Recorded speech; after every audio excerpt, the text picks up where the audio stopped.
We're the last of the cowboys, the giddy up gone boys. 18 wheels on the concrete, it's a slow and dying breed, rolling like Jesse James, a modern day outlaw gang. If you're out here riding with me, come on back and make some noise. We're the last of the cowboys.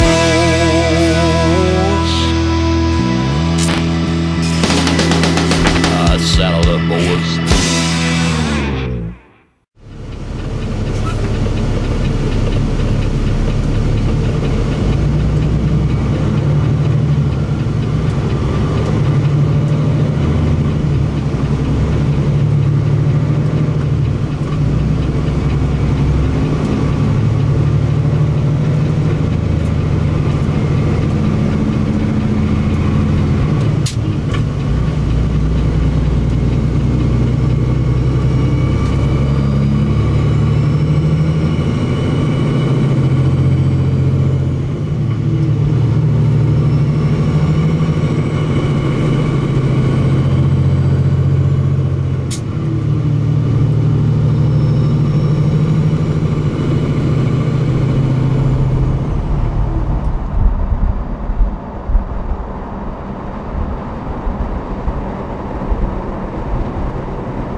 So I'm still out here in Utah, St. George, Utah, and I'm strolling along with a guy. If you look up there at that porch light on that trailer, I'm strolling along with a guy that a lot of you know from a previous video, Mr. Phil Miller.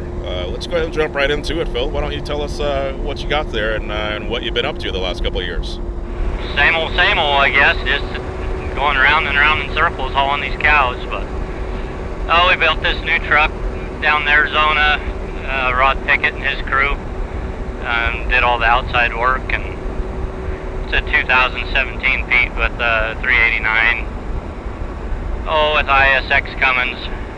PDI's worked over and compound turbos on, and yeah, I don't know, I'm pretty pleased with it. Jared there at PDI kind of talked me into doing the Cummins this time, and yeah, I'm real pleased. What's the difference between what you had and what you got now? What are some of the things that you enjoy about it? Well, the fuel mileage and the torque on this Cummins, after being tuned and everything, just it's pretty amazing. I jumped probably a mile a gallon over the cat motor, which I never thought I'd get away from the cat motors. I was pretty sold on building a glider, and I drove a couple of Jareds, and anyway, he talked me into it. You can never shake your head at getting better fuel mileage there, right? No, not this day and age. Everything you save is what you make, I think. So aesthetically there, tell me about the truck, the wheelbase there, and some of the other things that you may have done. Oh, started off, I guess, and come in there, and I was just gonna build wanted to build just a work truck, you know, doll it up a little, drop panels and pipes and visor, and go to work and trade off 300,000 or 400,000 was the original plan. But best laid plans, I guess. It kind of went crazy, and we ended up pulling the interior all the way out of it, and 2B's Custom up in Seattle did the button tuck interior, and then Rod and his crew painted all the plastic stuff and matched the outside of the truck. And then we went outside and we decided to body drop it, and it ended up getting body dropped 2 1/4 inches. Had a guy in Canada build a 379 grill surround for a 389 with 379 headlights and old school air cleaners, and yeah, just kind of made it simple and classy, old school looking. Yeah, for sure. I don't mind when you guys get carried away like that. I know your wallet wasn't expecting that, but you know, from the outside looking in, I don't mind when you get carried away because you got a good looking truck there that you put together. Yeah, we got to be in it every day. I'm glad I did what I did. But I guess you asked about some of the parts, and a lot of the parts are like the drop panels and steps are from 12 gauge and customs, and the pipes are from Dynaflex, and same as the last truck I did. And then we have a Lincoln bumper, stainless and chromed Lincoln bumper on this truck, and wheelbase is 291, and we put a 48-inch sleeper on this truck, so kind of give it the long and low look. What about the previous truck that we filmed you in a couple years ago? Where's that truck at these days? Right now I got it parked in the shop. My fiance drives it most of the time, but we're expecting a new little boy, so she's out of commission for a minute. 10-4. I'd imagine she hauls cattle as well with you?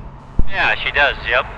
We'll jump to some of the things here that's been happening in the truck industry, in the trucking industry. We were dealing with, or still dealing with, the ELD situation. I'm going to have you weigh in on that, and also some of the stuff that has occurred where, you know, guys in your field, you know, hauling livestock and cattle and whatnot, have gotten an exemption. But, you know, give me your opinion on this whole situation. They need to drastically rework the hours of service as far as I'm concerned, and they know it as far as the livestock industry is concerned. It doesn't work. They're still trying to figure that out. I guess we're all just kind of waiting to see what they come up with right now. I don't know. It's just we don't all fit in the box, you know, and it's a tough one. So let's jump back and let's talk about some performance parts, or just parts in general and things. Yesterday I got to go out on the road with Jared in one of his trucks there, a fine looking truck, and he got to tell, he told us his history as to being involved with the trucking industry and Performance Diesel Incorporated, PDI. Give me the backstory on how you've enjoyed dealing with them as a company. Well, on my personal trucks, I've had, I suppose this is the third one now. We've done tune and turbos and exhaust manifold. The one single turbo, I guess we've done 2 trucks with the single turbo and 2 trucks with the twin turbos. The twin turbos are just phenomenal. The compounds, they just stay so much cooler and everything runs so good. It just runs smooth. It just takes a lot of worry out of everything. This truck, we just recently put an intake manifold on, and it dropped the barometer temp about 50 degrees, and yeah, I was really tickled with that. The last truck run really good. Just, I don't know, just consistent, and just didn't have problems. Just I don't know. Day in, day out, you're running in this kind of weather, and you have livestock on. That one less thing to worry about. That's worth the weight in gold. Yeah, I can really relate now. Of course, I'm not in a truck right now. No, I don't have a trailer or anything or a bunch of weight hooked to me, but just being here in the elements, I can see how the temperature there, engine temperature, operating temperature, is a big deal, and anything that you can save temperature-wise is a savings. And like you said, it puts your mind at ease. Where, you know, again, I've not driven out here, but there's some pretty impressive grades and pulls here. So I can see where you can rest at ease a little bit, having that performance. Yeah, and just the way they stand behind their PDI stands behind their product so well, and seems to bend over backwards to make sure you're happy with it. And I can't complain at all. I'm plumb tickled, I guess. As you can tell, I've been coming back for years, so. 10-4.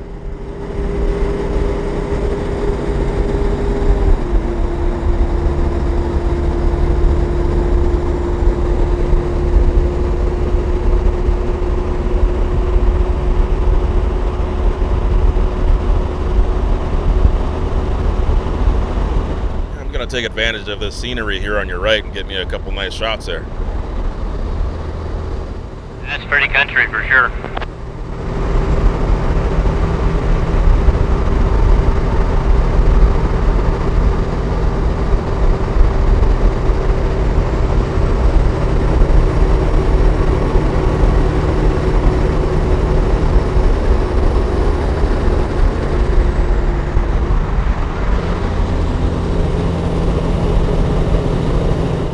Got the couple nice shot deal figured out pretty well, Chris.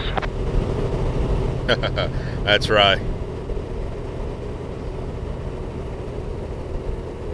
I've not done many follow-up videos with some of the guys that have been featured before in the rolling CB interviews and everything, so I'm going to ask you this question, and you'll have to let me know what you think there. So what has it been like after being featured on big rig videos? You're doing your deal, going around the country or around your region. What has it been like with people coming up to you and say, "Hey, I recognize that truck"? You know, I don't know, so I'm asking you. I'm kind of curious. Yeah, boy, you got a lot of followers, Chris. They really like your videos, and yeah, it's pretty amazing, the feedback. You know, a lot of people watch them videos and come back and say, "Boy, I seen you on there. Really like what you're doing. Love that truck." And Farron, my fiance there, she probably tell me I'm getting a big head, so I better be careful. Nothing wrong with that, you know. You do what you do it well, and it's nice to be able to get a little bit of recognition for that, you know.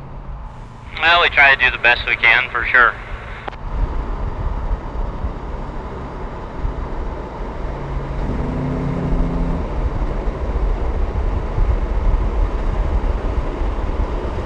Since that time, our cattle hauling deal's changed a little. I'm not selling livestock right now. I'm just trucking, and me and two other trucks of my own, and then I pull for a guy, really good family out of Cedar Fort, Utah. There, J.M. Mascaro, and they keep us loaded all around the West now. Instead of me loading myself like it was before, I go through them and let them take care of it.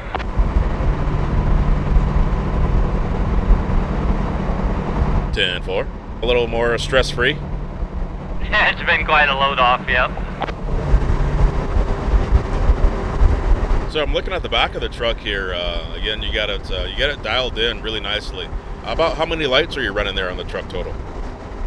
The truck itself only has 31 lights. It's just kind of old school look. Goes with everything else, glass lenses, and just I don't know, just strategically placed. How about that? Yes, I see that. You know, the ones there on the mirror bracket, there above the deck plate, and on the bumper, the back of the step box there. I like that. I like it a lot. The glass lenses, the watermelon lens there, it really throws a neat pattern there. And yeah, it's pretty cool. Why don't you shout out where you got those from? I think I might know, but you can go ahead and tell us again where you got those from. Well, like the mirror lights and bumper lights are from Rod Pickett Custom Trucks, and like I said, they did all the work to this truck, him and his crew, and yeah, they did a heck of a job on it.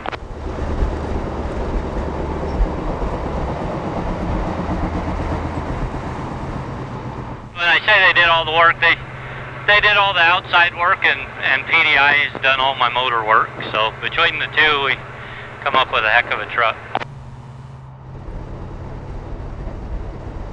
I ordered this truck through Clint Moore, and then we shipped it from the factory to Rod. And Clint helped me pick out this color of tan, and Peterbilt worked with us and created the paint code for us and painted it this color, and then we went from there with it. When I looked on the map last night, I didn't realize how close you were to the Grand Canyon. If you head down to 40, you can go right around the end of the Grand Canyon there and go down to Kingman, or Flagstaff, I mean. Yeah, that's pretty crazy. You know, coming from a guy from Florida, you know, I never thought that'd be, you know, driving by the Grand Canyon there, right? Yeah. I'd probably melt if I was in Florida right now. I was or Corpus Christi a couple weeks ago and about melted. That humidity's a little rough. Yes, it is. Especially for a desert boy. Well, Phil, I'll say thanks again for letting us catch up with you there and get an update on what you've done with the new truck. Appreciate the conversation, and we'll be looking for you soon. Yeah, absolutely. It was always fun to talk to you, Chris. Thanks for doing this. You're welcome.